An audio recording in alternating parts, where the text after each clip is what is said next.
மாவட்ட ஒருங்கிணைப்பாளர் Krishnan blood donor அவர்களை அழைக்கிறேன்.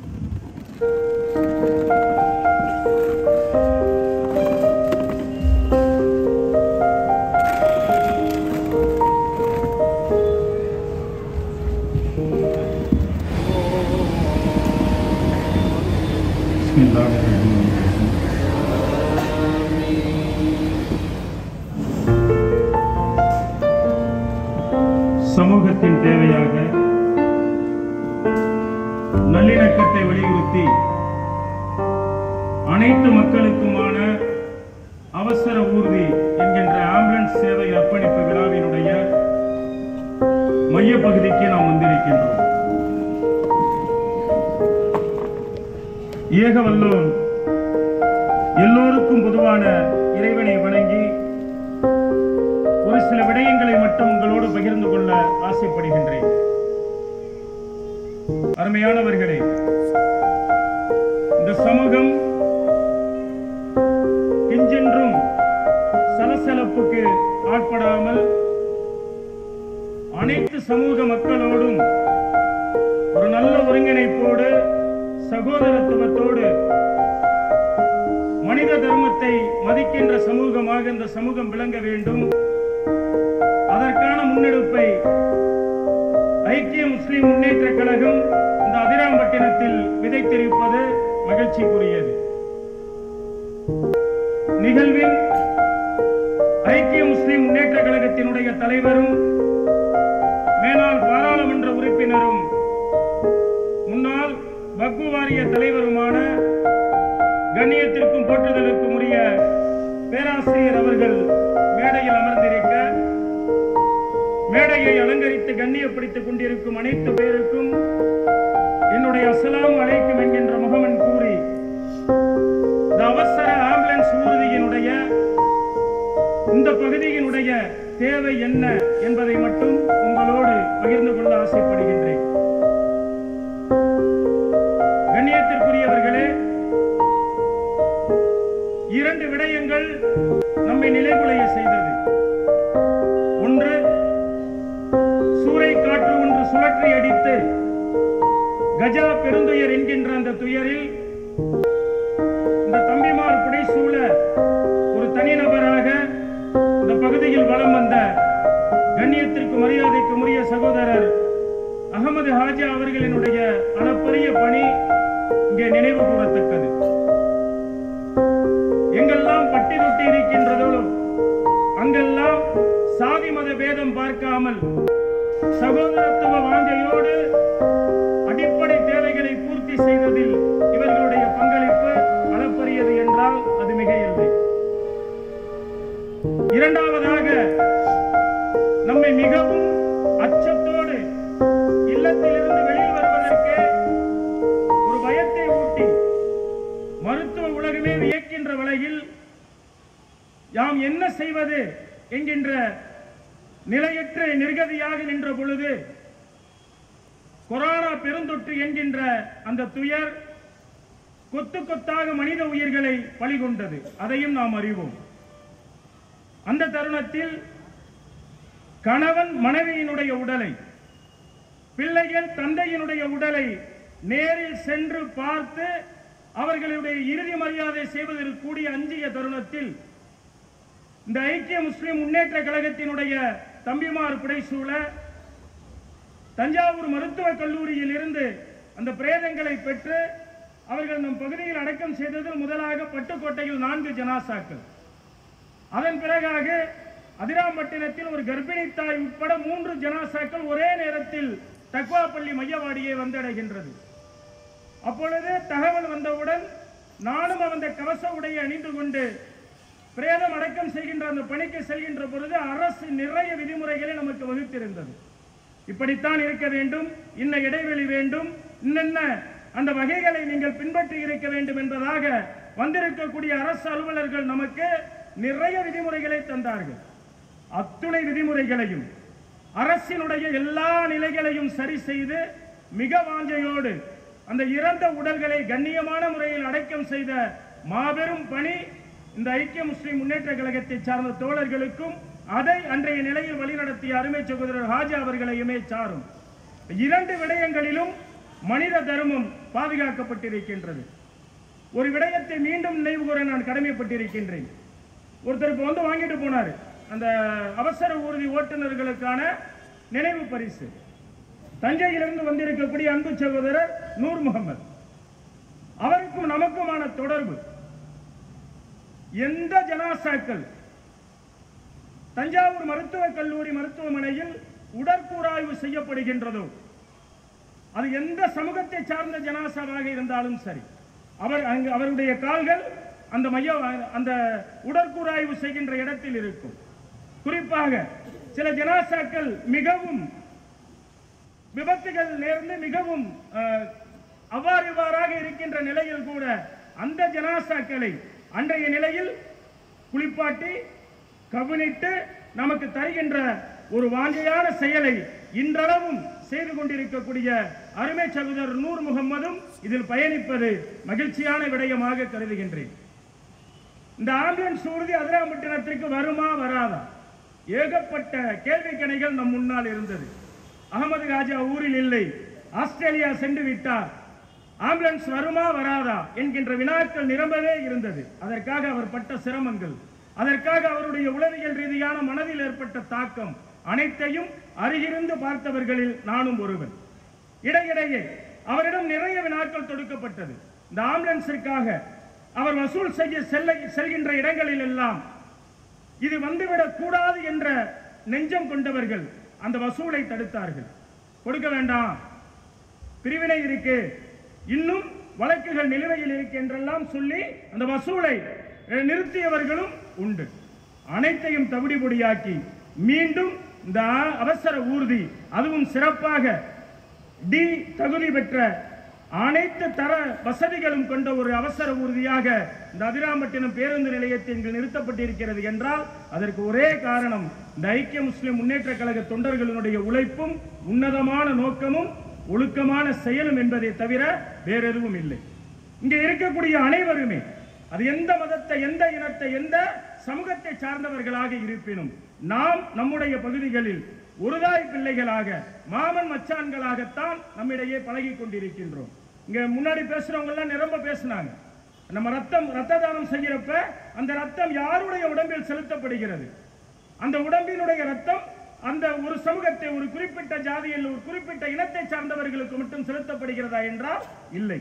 ஒரு விடயத்தை உங்களோடு பகிர்ந்து கொள்ள ஆசைப்படுகின்றேன். அருமையானவர்களே, ஒரு தந்தையினுடைய ரத்தம் தன்னுடைய பிள்ளைகளுக்கோ, ஒரு கணவனுடைய ரத்தம் தன்னுடைய மனைவிக்கோ செலுத்த இயலாது என்பது அறிவியல். நம்ம கொடுக்க முடியாது. எனக்கும் ஒரே வகை ரத்தம், என்னுடைய மனைவிக்கும் ஒரே வகை ரத்தம், நான் என்னுடைய மனைவிக்கு, என்னுடைய பிள்ளைக்கு, என்னுடைய தாய்க்கோ தந்தைக்கோ தர முடியுமா என்றால் அறிவியல் அனுமதிக்கவில்லை. ஆனால் ரத்தம் கொடுக்கலாம். அந்த ரத்தம் பிரிதொரு அந்த வேறு வகையில் பாதிக்கப்பட்டிருக்கக்கூடிய வேறு ஒரு நோயாளிக்கு அந்த ரத்தத்தை செலுத்த முடியுமே தவிர ஒரு தாய் பிள்ளைக்கோ, மகன் தந்தைக்கோ, கணவன் மனைவிக்கோ தர முடியாத ஒரு சூழல் அறிவியல் உலகம் ஆட்பட்டிருக்கிறது. இதுதான் யதார்த்தத்தின் வடிவம். இறைவன் எந்த சாதியினருக்கும், எந்த மதத்தினருக்கும், எந்த இனத்தவருக்கும் இந்த குருதியை தரலாம். வரலாற்றில் ஒரு மிகப்பெரிய பிழை இருக்கின்றது. அதுதான் நம்முடைய சகோதரத்துவத்தையும் வாஞ்சையான நம்முடைய நம்பிக்கைகளையும் தகர்த்தெறிந்திருக்கின்றது. வரலாற்றின் அடிச்சுவடு மாற்றி எழுதப்பட்டிருக்கின்றது. உண்மையான வரலாறுகள் பள்ளி பாடங்களில், கல்லூரிகளில் அகற்றப்பட்டிருக்கின்றது.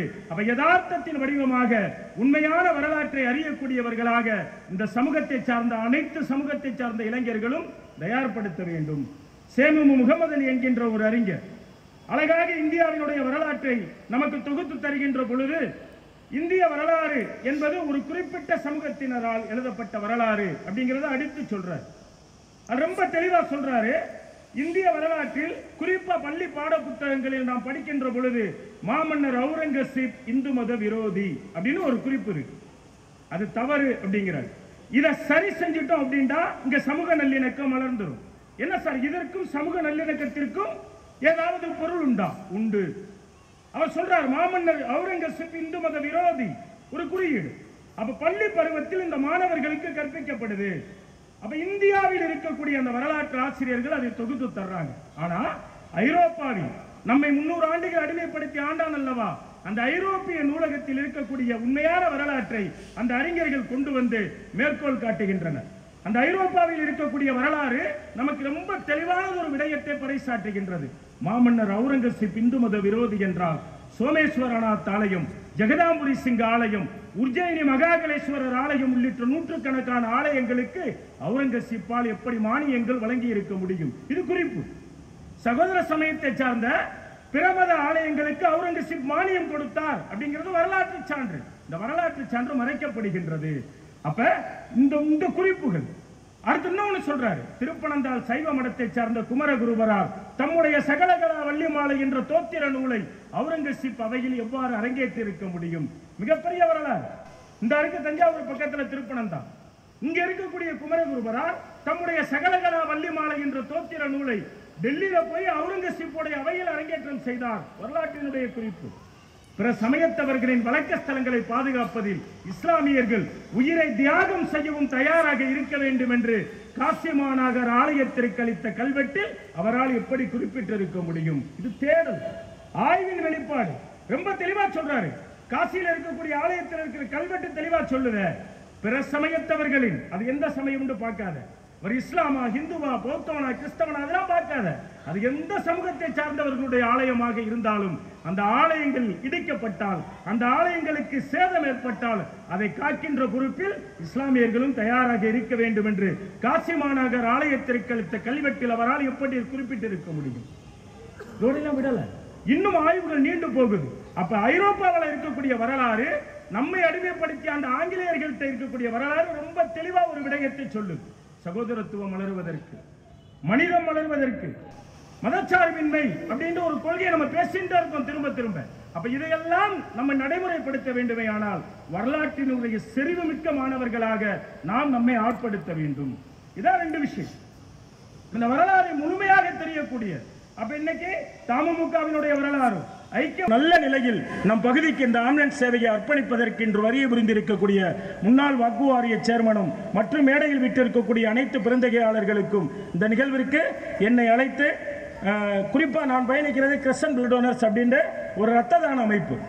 இந்த போன வருஷம் 2024 மட்டும் 580 யூனிட் ரத்தங்கள் நம் பகுதி மக்களுக்காக தானமாக கொடுத்திருக்கோம். இது எங்களுக்கு போட்ட விதை யார் அப்படின்னா தமுமுகவும் ஐக்கிய முஸ்லிம் முன்னேற்ற கழகம் தான். ஆரம்பத்தில் அவர்கள் தான் இந்த ரத்த தான சேவையை சிறப்பாக முன்னெடுத்தவர்கள், இன்னும் செஞ்சுக்கிட்டு இருக்காங்க.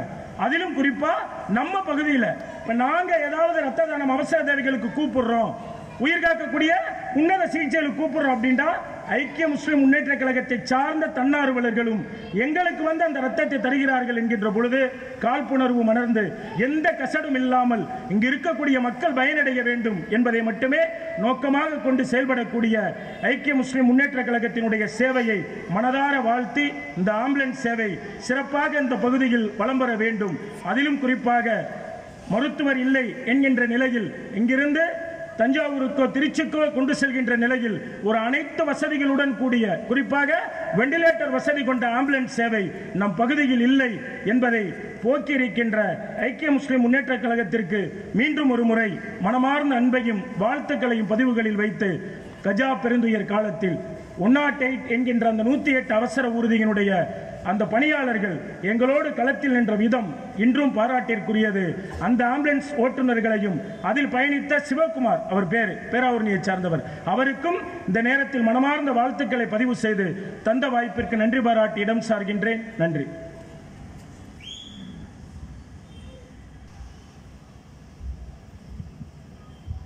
ஜஸாக்குமுல்லாஹ். மிக அழகான முறையில் இத்தனை காலங்களாக இந்த ஐமுமுகவை சார்ந்த சகோதரர்கள் ஆற்றிய பணிகளை மிக தெளிவாக இந்த சமூகத்திற்கு உணர்த்தி அமர்ந்திருக்கக்கூடிய பேராசிரியர் சையத் அகமது கபீர் அவர்களுக்கு நன்றிகள். அடுத்ததாக ஆம்புலன்ஸ் அர்ப்பணிப்பு நிகழ்ச்சி. ஐக்கிய முஸ்லிம் முன்னேற்ற கழகத்தினுடைய தலைவர், முன்னாள் வக்ஃப் வாரியத்தினுடைய தலைவர் அண்ணன் ஹைதர் அலி அவர்கள், மாவட்ட பொறுப்பாளர் சேகாதி காக்கா அவர்கள், நகர தலைவர் ஜலீல் காக்கா அவர்கள், நகர துணைத் தலைவர் ஹலீம் காக்கா அவர்கள் மற்றும் ஆம்புலன்ஸ் டிரைவர் ஓட்டுநர் இப்ராஹிம் அவர்கள் வந்து இந்த வாகன கீயை பெற்றுக்கொள்ளுமாறு கேட்டுக்கொள்கிறேன்.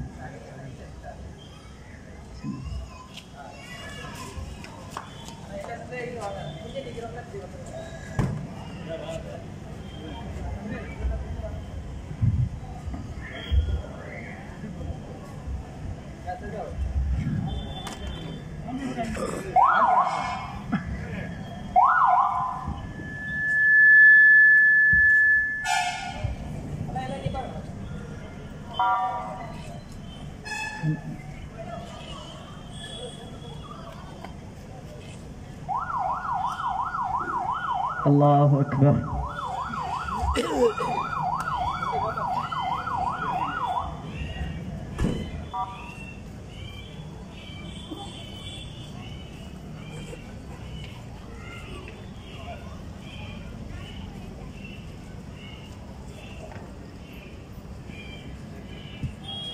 அமர்ந்திருக்கக்கூடியவர்கள் ஒரு 2 நிமிடம் அமைதி காக்கவும்.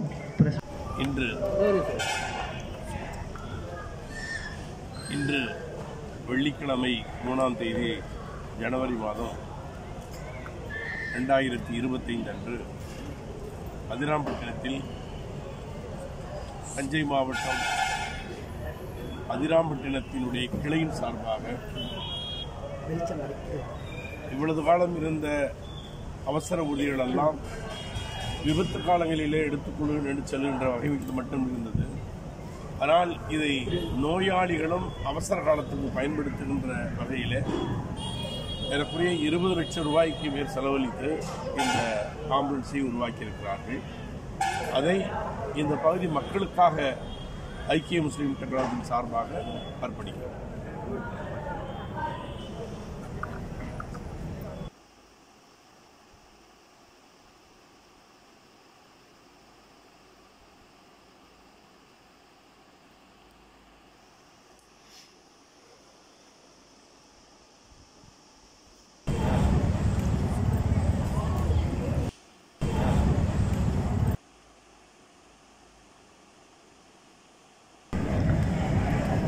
அளவற்ற அருளாளனும் நிகரற்ற அன்புடையனுமாயுள்ள ஏக வல்ல இறையவனை போற்றி புகழ்ந்த வண்ணமாக அதிராம்பட்டினத்தில் ஐக்கிய முஸ்லிம் முன்னேற்ற கழகத்தின் சார்பாக நோயாளிகளை அவசர காலத்தில் எடுத்து செல்கின்ற வகையில் ஏற்பாடு செய்யப்பட்டிருக்கின்ற இந்த அவசர கால ஊர்தியை அர்ப்பணித்துவிட்டு உங்களிடத்தில் உரையாடுவதற்கு வந்திருக்கிற நான் இந்த நிகழ்வுக்கு தலைமை தாங்கியிருக்கின்ற நகர தலைவர் ஜலீல் அவர்களை கிராத் ஓதி இங்கே நம்ம எல்லாம் குளிர வைத்த உமைர் பின் அகமது ஹாஜா அவர்களை கிராத்தை தமிழாக்கம் செய்த மாவட்ட மாணவரணி செயலாளர் மொஹிதீன் அவர்களை வரவேற்புரை ஆற்றியிருக்கிற நகர செயலாளர் ஷேக் தாவூத் அவர்களே,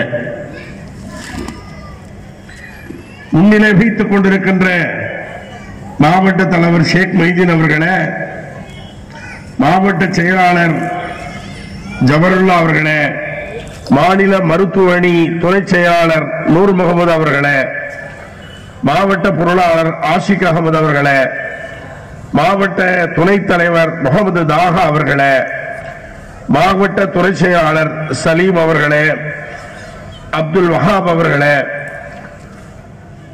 யாசர் மாநில மருத்துவ அணி பொருளாளர் யாசர் அரபாத் அவர்களே, மாவட்ட இளைஞரணி செயலாளர் ராஜா முகமது அவர்களே, தொண்டரணி செயலாளர் தீன் முகமது அவர்களே, மருத்துவ அணி செயலாளர் சைத் இப்ராஹிம் அவர்களே, ஊடக பிரிவு செயலாளர் முகமது இப்ராஹிம் அவர்களே, வைகரை தொழிற்சங்க செயலாளர் ஆதில் அகமது அவர்களே, முன்னாள் மாவட்ட துணைத் தலைவர் முகமது ஷேகாதி அவர்களே,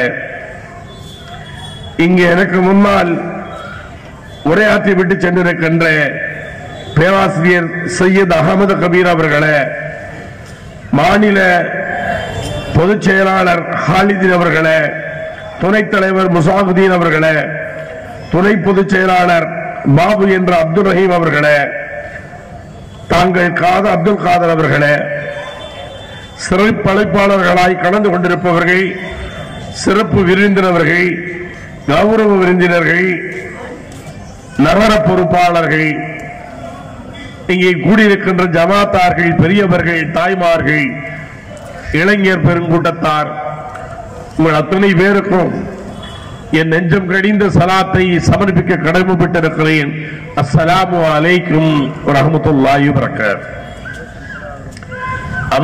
அவர்களே என்று விழித்த நேரத்தில் ஏன் அகமது ஹாஜாவை விழிக்கவில்லை என்று சிலர் ஏன் விட்டு விட்டார் என்று தெரியாமல் அவர்கள் விழித்துக் கொண்டிருக்கிறார்கள். இதிலே பெயர் இல்லாத காரணத்தாலே அகமது ஹாஜாவையும் விழிக்கவில்லை. அமெரிக்காவிலே இந்த நிகழ்வுகளை இரவிலிருந்தே கண் விழித்து பார்த்துக் கொண்டிருக்கிற அன்பு தம்பி கனியையும் விழிக்கவில்லை. அவர்கள் நாடு கடந்திருக்கலாம், ஆனால் இந்த சமூகத்திற்கு உழைக்கின்ற, இந்த சமூகத்திற்காய் அர்ப்பணிப்பு செய்வதிலே அவர்களுடைய நோக்கங்களை நாம் புரிந்து கொண்டாக வேண்டும்.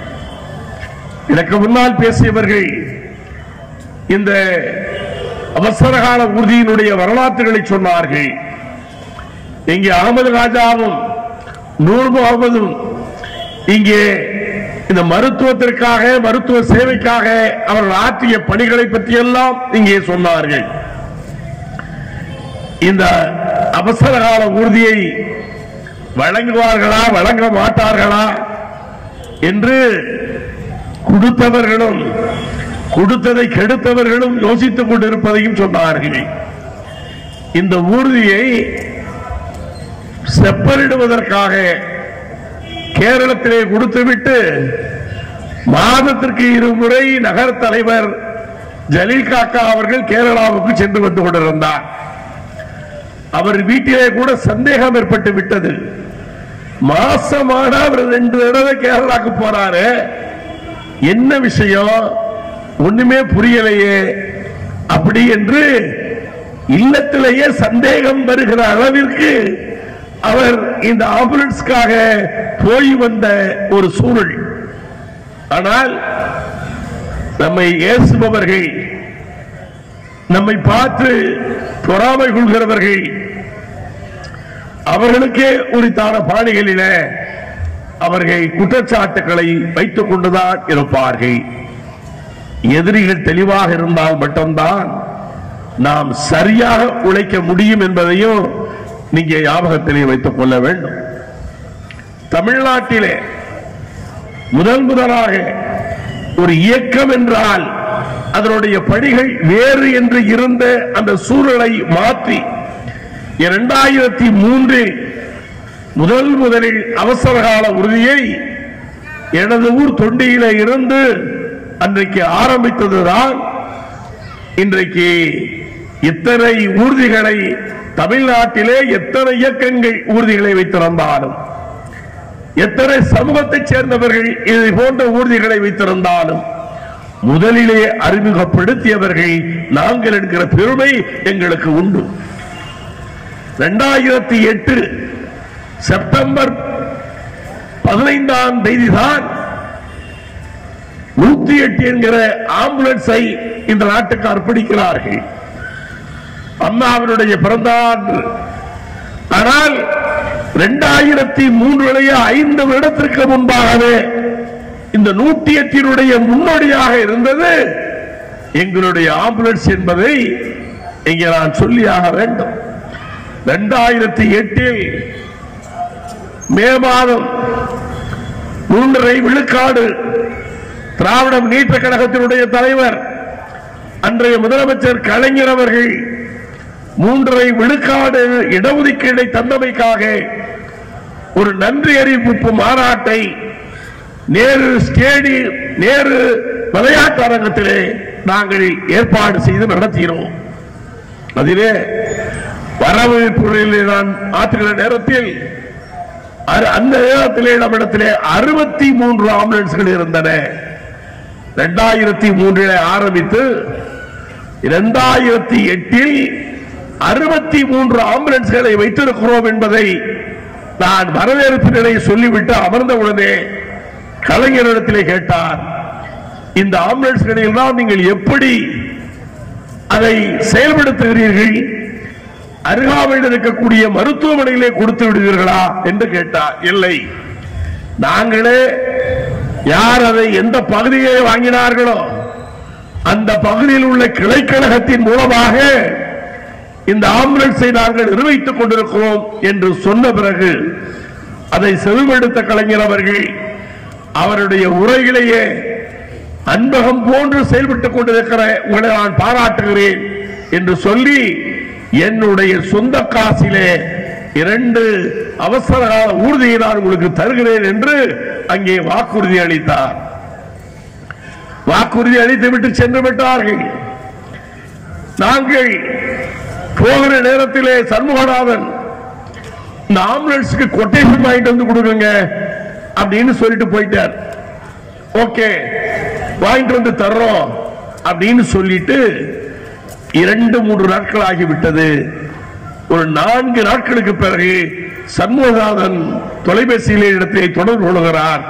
தலைவர் எங்க கொட்டேஷன் கேட்டுட்டு இருக்காரு, நீ உடனே கொண்டு வந்து தாங்க அப்படின்னு சொன்ன பிறகு அவசரமாக 2 ஊர்திக்கு நாம் பெரிய வாகனத்திற்கு, அப்பொழுதெல்லாம் நாம் சிறிய வாகனத்திலே தான், ஓமனியிலே தான் நம்முடைய அவசர கால ஊர்தி செயல்பட்டுக் கொண்டிருந்த நேரம். அப்பொழுது அதனுடைய கொட்டேஷனை கொண்டு கொடுத்த பிறகு அவர் அந்த 2 கொடுத்த கொட்டேஷனுக்குரிய 2 செக்கையும் அப்பொழுதே கொடுத்தார். நான் கூட கூட்டத்திலே அறிவித்து விட்டு போயிருக்கிறார். ஏறக்குறைய ஒரு 10-15 நாளைக்கு பிறகு கேட்போம், அது எப்பொழுது தருகிறார்களோ பார்ப்போம் என்றுதான் நாம் நினைத்துக் கொண்டிருந்தோம். ஆனால் அவரே தொலைபேசியிலே தொடர்பு கொண்டு உடனடி தாருங்கள் என்று சொல்லி அரசு நிதியிலே இருந்தல்ல, அவருடைய தனிப்பட்ட அறக்கட்டளையின் மூலமாக 2 காசோலைகளை தந்தார். அது தொடர்ந்து அங்கே 2008 தந்தார். அதற்கு பிறகுதான் அது மேயிலே கொடுத்தார். செப்டம்பரிலே தான் இந்த எண்ணம் அவருக்கு வந்து அவருடைய மதிக்கக்கூடிய அவரால் வளர்க்கப்பட்ட அறிஞர் அண்ணா வளர்க்கப்பட்ட கலைஞர் அவர்கள் அண்ணாவினுடைய பிறந்த நாள் செப்டம்பர் 15 அன்று 108 என்கிற ஆம்புலன்ஸை அறிமுகப்படுத்துகிறார்கள். தமிழ்நாட்டிலே எத்தனை ஆம்புலன்ஸ்கள் இருந்தாலும் அதற்கு முன்னடியாக நாம் இருந்திருக்கிறோம். அந்த ஆம்புலன்ஸினுடைய பயன்களை 2004 ஏற்பட்ட சுனாமியின் நேரத்திலே எங்களுடைய தொண்டர்கள் உணர்ந்தார்கள். அந்த நேரத்தில் 3 ஆம்புலன்ஸ்கள் தான் இருந்தன. தொண்டியிலே 1, மற்றொன்று கீழக்கரையில், அடுத்தது மேலப்பாளையத்தில் 3 ஆம்புலன்ஸ்கள் தான் இருந்தன. மேலப்பாளையத்தினுடைய ஆம்புலன்ஸ் கன்னியாகுமரி மாவட்டத்திலேயும், தொண்டி கீழக்கரை ஆம்புலன்ஸ் இங்கே நாகப்பட்டினம் பகுதிகளிலேயும் பணியாற்றுகிற நேரத்திலே தமிழ்நாட்டில் எங்கிருந்து வந்து அன்றைக்கு இருக்கிற அந்த தொண்டர்கள் நம் பகுதியிலையும் இப்படி இருந்தால் இப்படிப்பட்ட காலங்களில் நன்றாக இருக்குமே என்று அவர்கள் நினைத்துதான் இன்றைக்கு அது 100, 150, 200 இன்றைக்கு மாறி இருக்கிறதை நாம் பார்த்தோம். ஒரு விவாதத்திற்கு சென்றிருந்த நேரத்தில்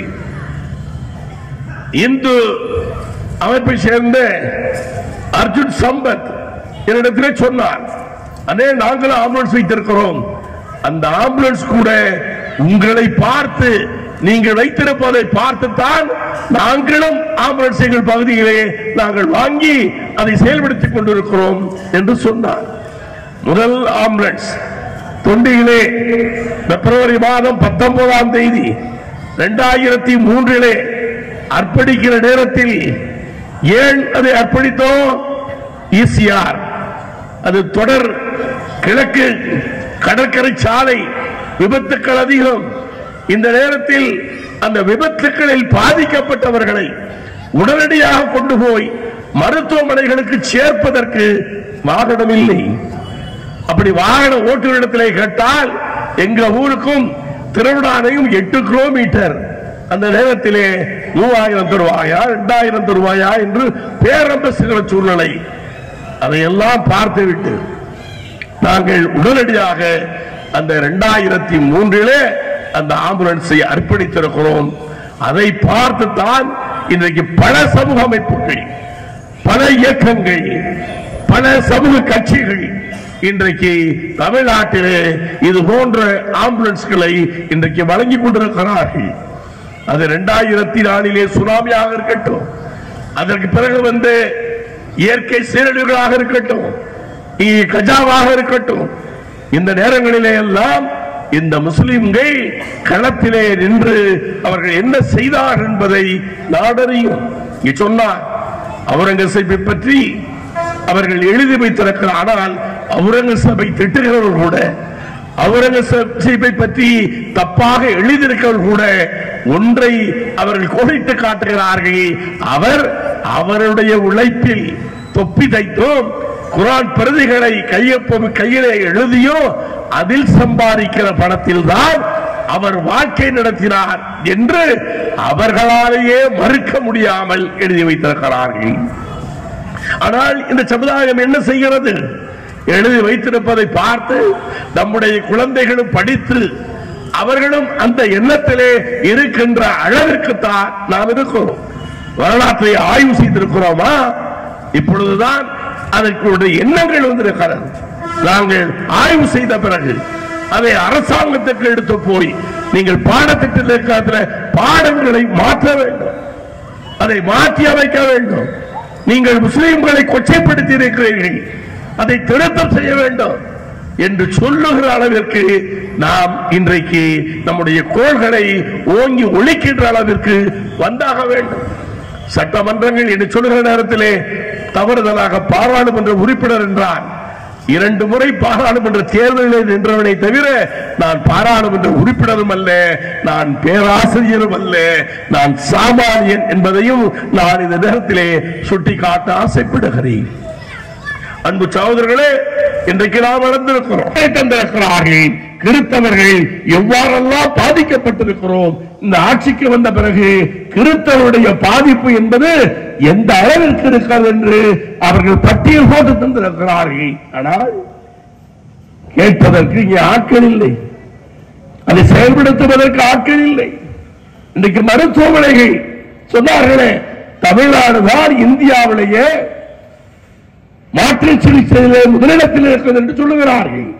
நான் கேட்கிறேன், அந்த முதலிடம் என்பது வியாபாரமாகவா அல்லது நாணயமான மரணங்களின் மூலமாகவா என்பதை சிந்திக்க வேண்டும்.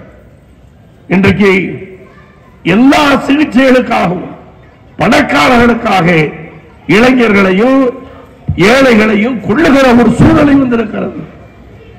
அப்படிப்பட்ட சூழலையிலே இன்றைக்கு நாம் வாழ்ந்து கொண்டிருக்கிறோம்.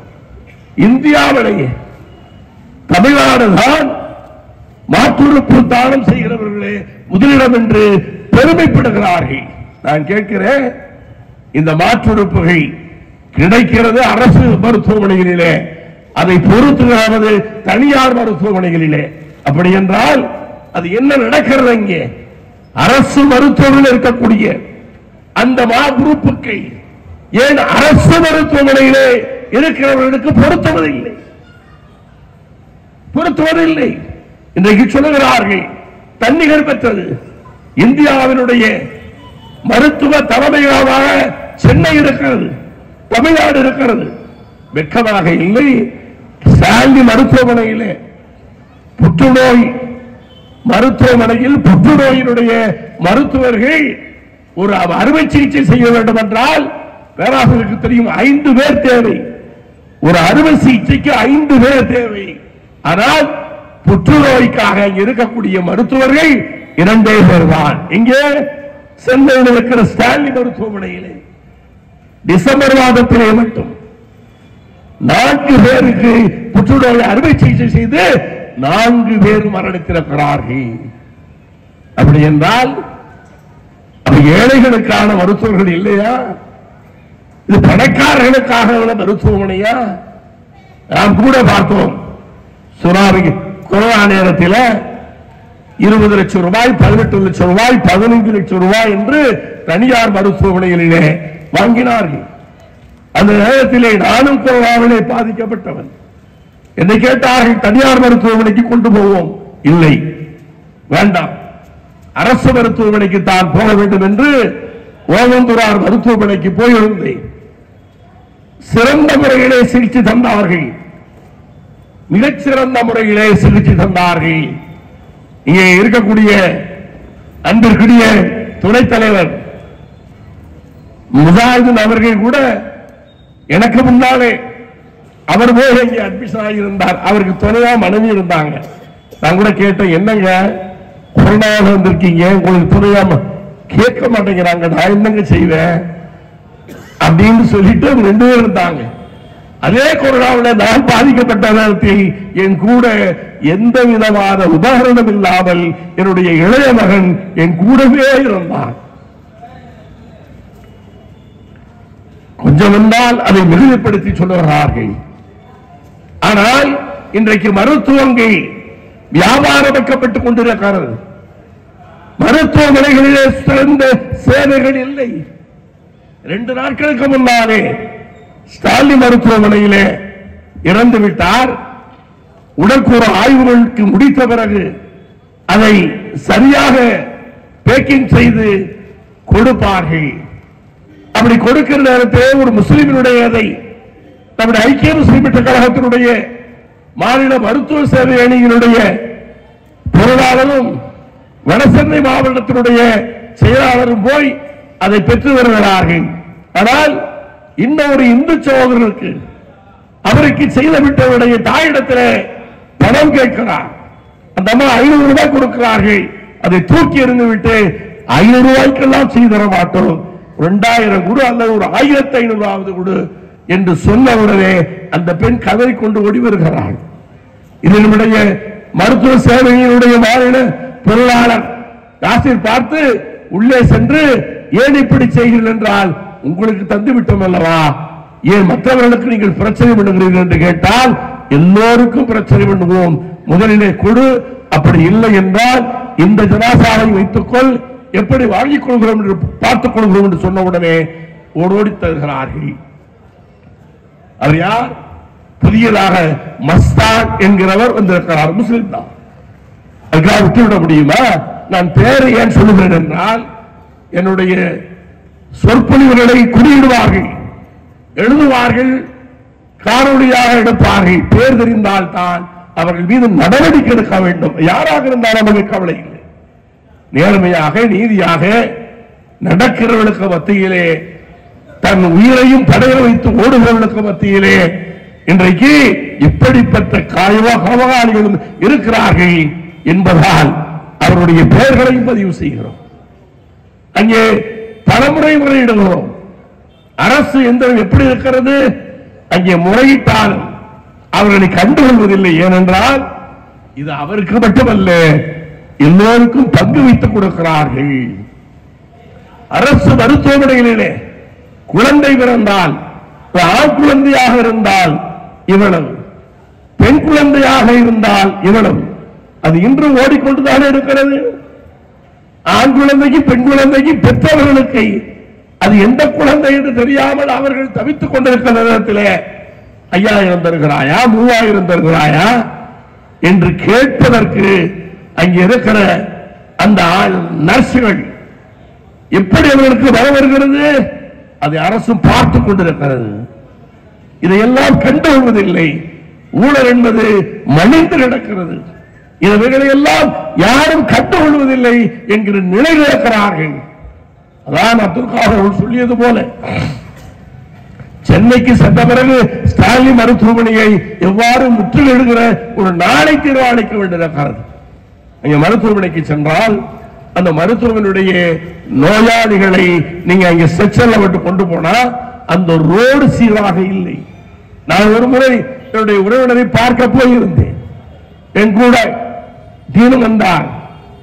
அவர் ஒரு பேட்டரி வாகனத்திலே 2 பேரும் போனோம். வண்டிகள் போகும் பொழுது அது தடுமாறுகிறது. கேட்ட இந்த வண்டியே தடுமாறுகிறது. இழுத்து போகிற நோயாளிக்கு அவனை இழுத்து போகிற நேரத்தில் உயிர் போய்விடுமே. உடனடியாக சொன்னார், இல்லை இல்லை, அது சரியாக செப்பனிட்டு விடுகிறோம் என்று சொன்னார். அடுத்து பார்க்கும் பொழுது இவ்வளவு பணம் ஒதுக்கி விட்டார்கள், அதை முடித்து விடுவார்கள் என்று சொன்னார். ஆனால் அவர் இந்த மாதம் அவர் ரிட்டர்ன் ஆக போகிறார். இதுவரை எதுவுமே அங்கே நடக்கவில்லை. அமைச்சர்களுக்கு ஏவுவாக்குறவர்களாக, அவர்கள் சொல்லுவதை செய்து கொடுப்பவர்களாக, இன்னும் சொல்ல போனால் கமிஷன் ஏஜென்ட்களாக இன்றைக்கு இருப்பவர்கள் தான் ஒவ்வொரு மருத்துவமனைகளையும் டீன்களாக இருக்கிறார்கள் என்று சொன்னால் மிகையாக. அது ஆட்சியாளர்கள் அப்படித்தான் வைத்திருக்கிறார்கள். இன்றைக்கு மருத்துவமனைகள் சீர்கெட்டு கிடக்கிறது. ஏழைகள் அரசு மருத்துவமனை நம்பியிருக்கிறார்கள். பாருங்கள், இந்த ஈசிஆரிலே தொண்டியில் இருக்கிற 1984 அது மருத்துவமனையாக இருந்ததை மாற்றுகிறார்கள். மத்திய அரசினுடைய ஏதோ ஒரு உதவி வருகிறது சொல்லி அதை மாற்றுகிறார்கள். அதற்கு பிறகு அது தலைமை மருத்துவமனையாக இருந்ததை மாற்றி அதற்கு பிறகு நாங்கள் போராடி 2008 அது மேம்படுத்தப்பட்ட மருத்துவமனையாக 5 மருத்துவர்களும் 30 படுக்கைகளை கொண்ட மருத்துவமனைகளாக மாற்றினோம். ஆனால் இன்றைக்கு சொல்லுகிறார்கள், தொண்டியில 2 மருத்துவர் கூட பணியிலே இல்லை. ஆனால் பட்டியல் போடுகிறார்கள். எப்படி சட்டமன்றத்திலே நாம் அத்தனையிலேயும் முதலிடத்தில் இருக்கிறோம், ஆனால் இங்கே நடைமுறையிலே இல்லை. சொன்னார்கள், இங்கே அவசர காலத்திற்கான அத்தனை மருந்துகள் இருக்கிறது, பாம்பு கடி மருந்து இருக்கிறது என்று சொன்னார்கள். எதிர்கட்சி தலைவர், நீங்கள் சொல்லுகிற மருந்து இந்த மருந்துதான் இருக்கிறது, இது பாம்பு கடிக்கான மருந்து அல்ல என்று சொல்லுகிற நேரத்திலே பதில் சொல்ல அவரிடத்திலே பதில் இல்லை. அதுதான் இன்றைக்கு மருத்துவமனைகளுடைய சீர்கேடாக இருந்திருக்கிறது என்பதை நான் உங்களுக்கு சொல்லிக்கொள்ள ஆசைப்படுகிறேன். ஆகவே அன்புக்குரிய சகோதரர்களே, இன்றைக்கு மருத்துவமனைகளை கண்காணிப்பதற்காக ஒரு குழுவை அமைக்க வேண்டும் அரசாங்கம். அதிலே சட்டமன்ற உறுப்பினர்கள், பாராளுமன்ற உறுப்பினர்கள் நீங்களாக தன்னார்வ அமைப்புகளை சார்ந்தவர்களையும் அதிலே வைத்து கண்காணிக்கப்பட்டால் மட்டும்தான் மருத்துவமனைகளை சரியாக பார்க்க முடியும் என்பதை நீங்கள் யோசிக்க வேண்டும். இன்றைக்கு என்ன நடந்தாலும் அங்கே தருகிற பதில்கள் என்ன பதில், அவர்களுக்கு சாதகமான பதில்களை தருகிறார்கள். அப்படித்தானே நடந்து கொண்டிருக்கிறது. ஆகவே மருத்துவமனைகளை சீர்படுத்த வேண்டும் என்றால் அது கண்காணிக்கப்பட வேண்டும். இப்ப 10ஆம் மண்டலத்தில் மருத்துவமனை இருக்கிறது என்றால் அது கண்காணிக்கப்பட வேண்டும். கண்காணிக்கப்படாவிட்டால் அந்த மருத்துவமனைகளிலே என்ன நடந்தாலும் ஒன்றும் தெரியாது. நாமெல்லாம் கண்காணிக்காதனால்தான் பிணத்தை வைத்துக் கொண்டு பேரம் பேசுகிறார்கள், குழந்தைகளை வைத்துக் கொண்டு பேரம் பேசுகிறார்கள். இங்க இருக்கிற பெண்களுக்கு தெரியாது. ஏனென்றால் நீங்கள் அரசு மருத்துவமனைகளை நம்பிக்கை இல்லாமல் அங்கே போவதில்லை. இந்த சமுதாயம் அரசு மருத்துவமனைகளை புறக்கணிக்கிறது தவறு என்று சொல்லுகிறேன். காசு இருப்பது, மாப்பிள்ள அங்கே வேலை செஞ்சு கொடுக்கிற காசை இங்க கொண்டு போய் கொடுத்துட்டு வந்துருவோம் அப்படி என்று உங்களுக்கு வழி தெரியாமல், பணத்தை அவன் சம்பாதிக்கிறானே அவனுடைய வழி தெரியாமல் நாம செலவழித்துக் கொண்டிருக்கிறோம். அரசு மருத்துவமனைகளை நாம் பூசலிட்டு எழுப்ப வேண்டிய காலகட்டத்தில் இருக்கிறோம். இது அரசாங்கத்துக்கு கோரிக்கை வைப்போம். ஒவ்வொரு மருத்துவமனையும் நீங்கள் கண்காணிப்பு பொறுப்பை அமையுங்கள் என்று முதலிலே இந்த கோரிக்கையை அரசுக்கு வைப்போம். அவர்களுக்கு காது கேட்காது, கேட்கிற வகையில் சொல்லுவோம், அதுவும் கேட்காது. அதற்கு பிறகு நாம் நீதிமன்றங்களை நாடுவோம். அப்படி வந்தால் மட்டும்தான் இங்கே நீதி கிடைக்கும். பாருங்கள், நடந்த சம்பவத்தை சொல்வது, திருப்பூரில ஒரு குடியிருப்பு பகுதியில் வீட்டிலே தீபாவளிக்கு முன்பாக வெடிமருந்து செய்கிறார்கள். அந்த வெடிமருந்து செய்வதனாலே அது வெடித்து அந்த வேலை செய்து கொண்டிருந்த 2 பெண்கள் துண்டு துண்டாக ஆக்கப்படுகிறார்கள். அந்த கட்டடத்திலே இருந்த கடை அங்கே பொருள் வாங்க வந்தவர் 6 மாத குழந்தையை தூக்கி வருகிறார் தகப்பன். அந்த குழந்தை கொல்லப்படுகிறது. 6 வருட குழந்தை, பெண் குழந்தை கொல்லப்படுகிறது. 4 பேர் இறந்து விடுகிறார்கள். அந்த கடை தரமட்டதாகிறது. எதிர்த்தாப்பில் இருக்கக்கூடிய வீடுகள் 30க்கும் மேற்பட்ட வீடுகள் சேதப்படுத்தப்படுகிறது. கள்ளச்சாராயம் குடித்தால் 10 லட்சம் கொடுக்கிறார்களா இல்லையா? ஆனால் அப்படி ஆனவர்களுக்கு இதுவரை அரசு நிதியில இருந்து 1 பைசா வரவில்லை. இறந்த பிறகு, மரணித்த பிறகு அங்கே மாவட்ட பொறுப்பாளர்கள் ஐக்கிய சமூக பேரவையினுடைய மாநில செயலாளர் ஹபீப் அவருடைய தலைமையிலே போய் மாவட்ட ஆட்சித்தலைவர்களை சந்தித்து பேசுகிறார். உடனடியாக நான் நடவடிக்கை எடுக்கிறேன் என்று சொல்லுகிறார். நடவடிக்கை இல்லை. மீண்டும் போய் மாவட்ட நிர்வாகத்தின் சார்பாக மனு தருகிறார்கள். அந்த மனுவிற்கு பதில் இல்லை. பாதிக்கப்பட்ட அந்த அபுரசனுடைய குழந்தைக்காக அவர் முதல்வர் நிவாரண நிதியிலே கேட்கிறார். என் குழந்தை பாதிக்கப்பட்டு இறந்திருக்கிறது. இங்கே வெடிபொருள்களை அனுமதி இல்லாமல் நன்றாக கவனிக்கணும். அனுமதியோடு அல்ல, அனுமதி இல்லாமல் குடியிருப்பு பகுதியிலே நடந்த நிகழ்ச்சி. இதுவரை அரசு அதிகாரிகள் முதலமைச்சர் நிவாரண நிதியில் இருந்து அவருக்கு பதில் வருகிறது. ஆடிஓ பதிலிட போகிறார். இந்த நிதியை முதலமைச்சர் நிவாரண நிதியிலிருந்து கொடுக்க முடியாது, அதற்கு வகை இல்லை. அவர் கள்ளச்சாராயத்தில் குடித்தால் இறந்தால் 10 லட்சத்திற்கு கொடுப்பதற்கு உங்க அப்பன் விட்டு காசா என்று நான் கேட்கிறேன். ஏனென்றால் காட்சிகிறவன் கட்சிக்காரன் அதனாலே கொடுக்கிறாய். இறந்திருக்கிறார்கள் 4 பேர். 2 பேர் பாதிக்கப்பட்ட அந்த தொழிற்சாலையிலே உள்ளவர்கள், அவர்கள் ஏழைகள். தொழிற்சாலையிலே வேலை செய்தவர்கள் ஏழைகள். ஆனால் அந்த வீட்டிலே, அந்த வீட்டினுடைய பெயர் பலகை இருக்கிறது, அது பிஜேபியினுடைய கலரில் இருக்கிறது. இங்கே திராவிட மாடல் ஆட்சியிலே பிஜேபியினுடைய கலரிலே வீட்டினுடைய பெயர் இருந்தாலே அங்கே நீதி இல்லை என்றால் என்ன நடக்கிறது இங்கே? என்ன நடக்கிறது இங்கே? முஸ்லிம்கள் பாதுகாவலர்கள் அல்லாஹ்வை மறந்தோம். இங்கே பாதுகாவலராக முஸ்லிம்கள் அல்லாஹ்வை நிற்கிறதா? இல்லை. எங்கள் தலைவர்கள் அழகாக சொல்லுவார்கள். இன்னொரு தலைவர் சொன்னார், எங்களுக்கு கலிபாவை போன்றவர்கள் என்று. முஸ்லிம்களுக்கு 5 கடமை இல்லை, 6 கடமைகள் உண்டு. ஒன்று, திமுகவுக்கு ஓட்டு போடுவது ஒரு கடமை. சொன்னார்களா இல்லையா? அதை செய்து கொண்டிருக்கிறோமா இல்லையா? யோசித்து பாருங்கள். நான் ஓட்டுக்காக வருகிறவன் அல்ல. நாங்கள் ஓட்டு எங்களுக்கு போடணும் என்று சொல்லுகிறவர்கள் அல்ல. இந்த சமுதாயம் சிந்திக்க வேண்டும். இந்த சமுதாயம் ஒன்றுபட வேண்டும்.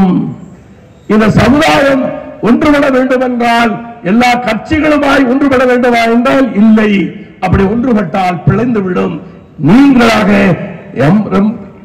சொன்னார்களே, ஜமாத் ஜமாத் ஜமாத்தாக நாம் ஒன்றுபட வேண்டும். ஜமாத்து ஜமாத்து இந்த பள்ளிவாசல் நிர்வாகத்தில் இருக்கிற ஜமாத்தை சொல்லவில்லை.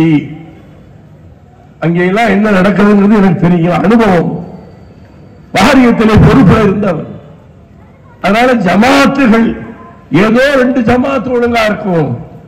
மற்ற ஏனைய ஜமாத்துகள் எல்லாம் அவர்கள் என்ன செய்கிறார் என்பது அல்லாஹுக்கும் அவர்களுக்கு தான் தெரியும். கேட்டா 7% கொடுக்கிறோம்ல, அதுக்காக 2 கணக்கு எழுதுறோம் மக்கள்கிட்ட. 7% கேட்கிறாங்க, அதனால 2 கணக்கு எழுதுறோம். ஒரு கணக்கு இப்படி காமிக்கிறோம், இன்னொரு கணக்குல மக்களுக்கு காமிப்போம். ஆனா அதுவும் காமிப்பதில்லை. அதனாலே தான் ஜமாத்துகளிலே யார் தலைவர் வர வேண்டும் என்று போட்டி இருக்கிறது. என பிரித்து எடுத்துக்கொள்ள வேண்டும் என்பதற்காக. ஆகவே அன்புக்குரிய சகோதரர்களை, வக்ஃபுக்கு சொத்துக்கள் இருக்கிறது. அந்த சொத்துக்களை பாதுகாக்க முடியாத கபோதிகளாக நாம் இருக்கிறோம். அதனாலேதான் அவன் சொல்லுகிறான், இந்த வக்ஃபு சொத்துக்களை எல்லாம் அபகரிக்க வேண்டும் என்று பிஜேபி காரன் சட்டங்களை கொண்டு வருகிறான். இந்தியாவில் இருக்கிற சொத்துக்களில் முதன்மையாக ராணுவம் இருக்கிறது, இரண்டாவதாக ரயில்வே இருக்கிறது, மூன்றாவதாக இந்தியாவிலே சொத்துக்களை உள்ளடக்கிய ஒரு வாரியம் இருக்கிறது என்றால் அது வக்ஃபு வாரியம் தான். ஆனால் அது சமூகத்திற்கு பயனாக இருக்கிறதா? அதனால் சமூகத்துக்கு நன்மை இருக்கிறதா? இல்லையே. ஏன் இல்லை?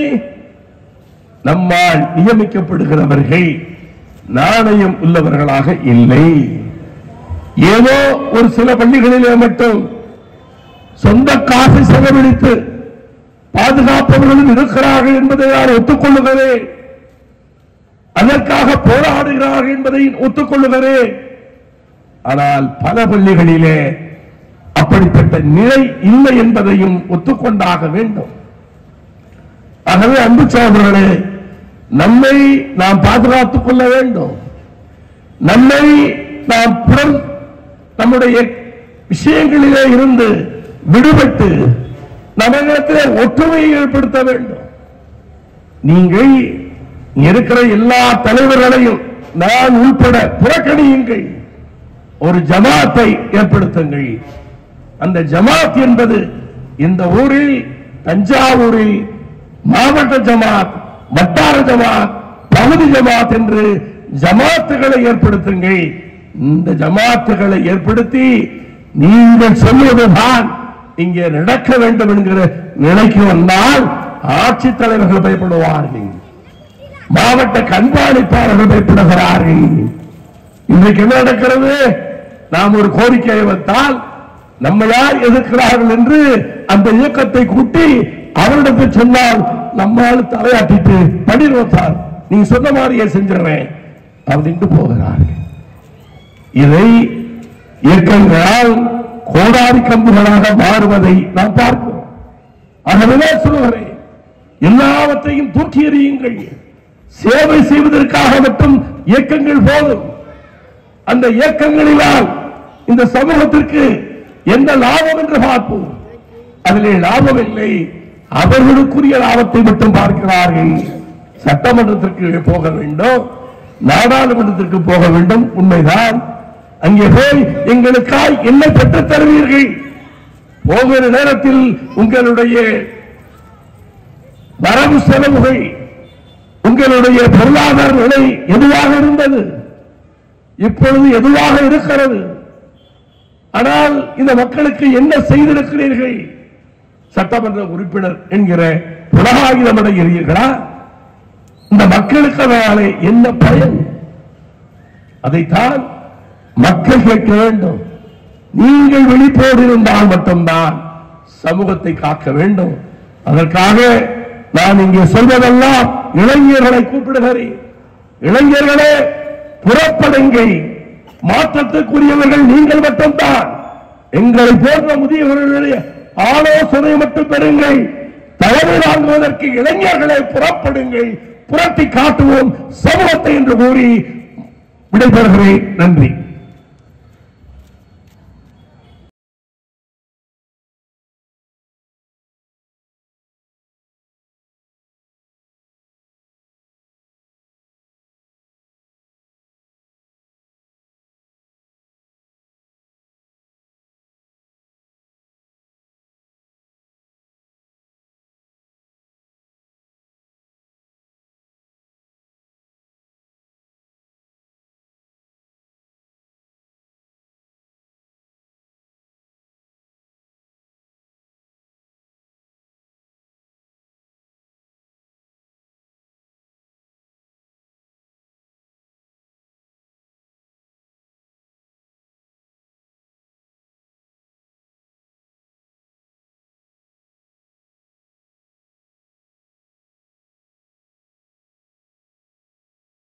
நன்றி உரைக்கு முன்னால் எங்களுடைய இந்த ஆம்புலன்ஸ் அர்ப்பணிப்புக்காக நாங்கள் பட்ட கஷ்டங்களும் துயரங்களுக்கும் எங்களுக்கு உந்துதலாகவும் ஆறுதலாகவும் இருந்த ஒரு சிலர்களை நாங்கள் கண்ணியப்படுத்தியே ஆக வேண்டும். அதன் அடிப்படையில் ஒரு சிலருக்கு மட்டும் தற்பொழுது கண்ணியப்படுத்தும் விதமாக நினைவு பரிசுகள் வழங்குகிறோம்.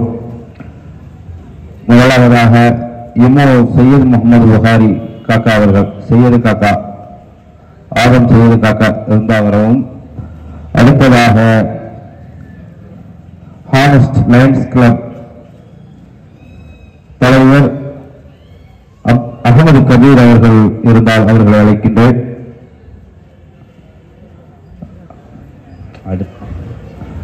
அடுத்ததாக எம்ஆர் ஹாலித், முன்னாள் தமுகவின் நகர செயலாளர் எம்ஆர் ஹாலித்.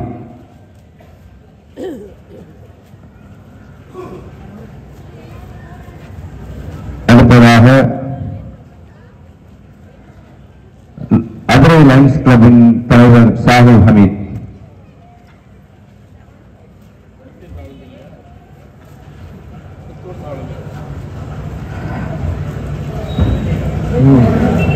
அந்த லைன்ஸ் கிளப் வாங்க வந்தது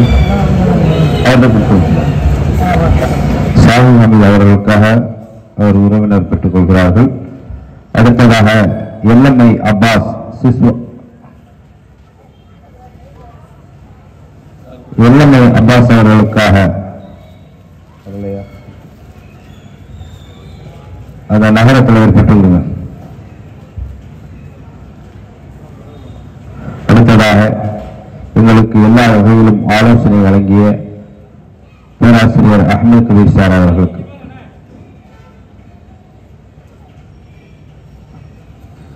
அடுத்ததாக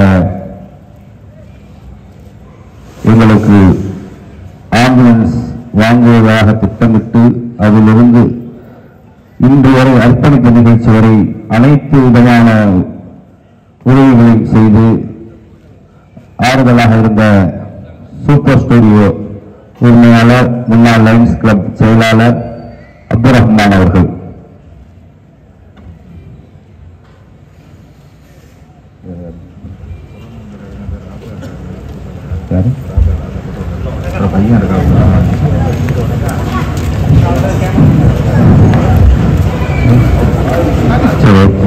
ஓகே, இன்னும்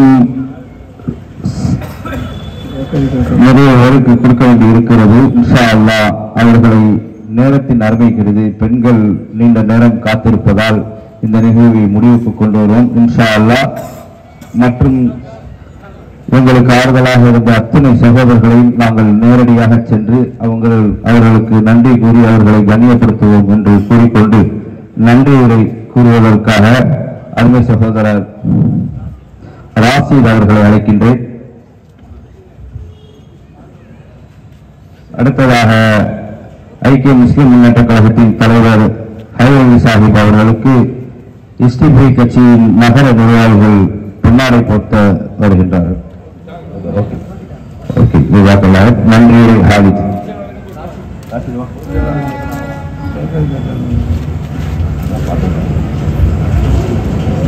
அஸ்ஸலாமு அலைக்கும்.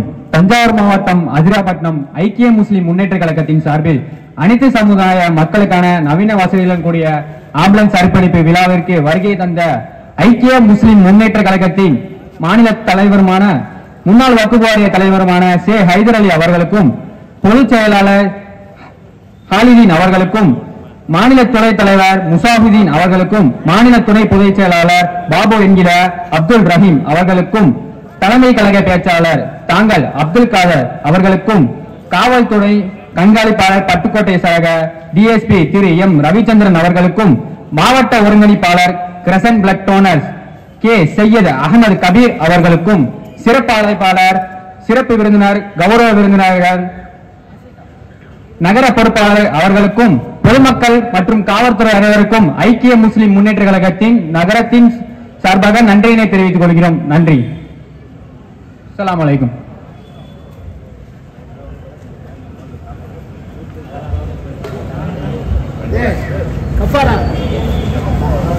ரமலானுக்கு முன்னாடி இவங்களுக்கு இந்த கொரோனா நேரத்தில் மருத்துவராக இருந்து நிறைய பேர் உதவி செஞ்சாங்க. இப்பொழுது அந்த நேரத்தில் சிஃபா மருத்துவமனையில் பணி செய்து இப்பொழுது நாச்சிக்குளத்தில் பணி செய்து கொண்டிருக்கக்கூடிய டாக்டர் இம்ரான் அவர்கள் வருகை தந்திருக்கின்றார்கள். அவர்களுக்கு எங்களுடைய மாநில தலைவர் அவர்கள் சிறப்பு செய்வார்கள்.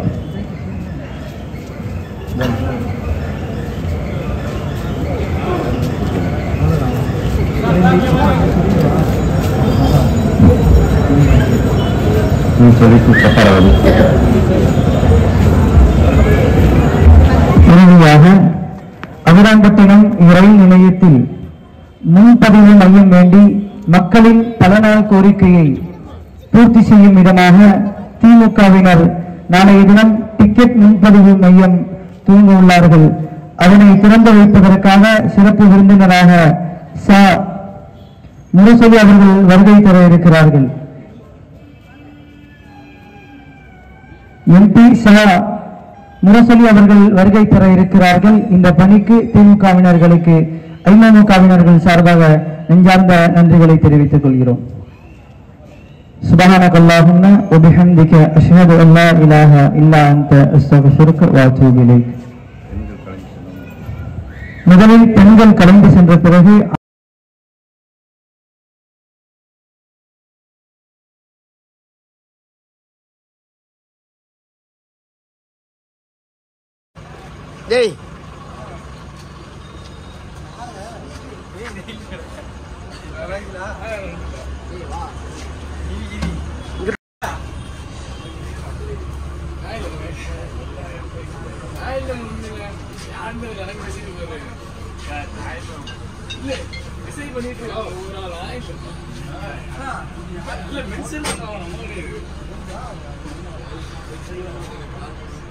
இது ஒரு ஐசி யூனிட்டாக இருக்குது.